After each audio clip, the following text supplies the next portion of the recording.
కులగా నన్ను చెయ్యలే. ఇవాళ తెలంగాణ రాష్ట్రం దేశంలోనే మొదటిసారిగా బలహీన వర్గాలకు సంబంధించిన ప్రతి కులానికి సంబంధించిన లెక్క తీసి కులగణన చేసి దేశానికి ఆదర్శంగా నిలబడ్డది. 100 ఏళ్ల నుంచి జరగని పని ఇవాళ తెలంగాణ రాష్ట్రంలో చేసినాం. మాదిగ ఉపకులాల వర్గీకరణ ఏండ్ల నుంచి కొట్లాడుతున్నారు. 30 ఏండ్ల నుంచి 100 మంది పిల్లలు చచ్చిపోయిన కొట్లాటలు.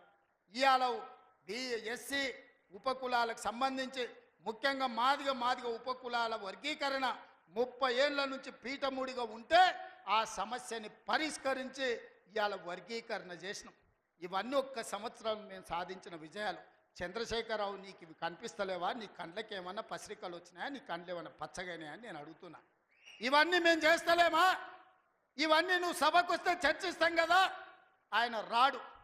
ఇక ఆయన మోడీ ఉన్నాడు ఢిల్లీలో, ఈయన గల్లీలో ఈయన ఒక ఆయన ఉంటే ఆడొక ఆయన ఉన్నాడు. ఆయన మనుషులు ఈడ మోపారు. బండి సంజయ్ అంట, కిషన్ రెడ్డి అంట. ఏం చేసిరాయా మీరు ఏం చేసిరో సవాల్ అంటుండు. నేను సూటిగా సవాల్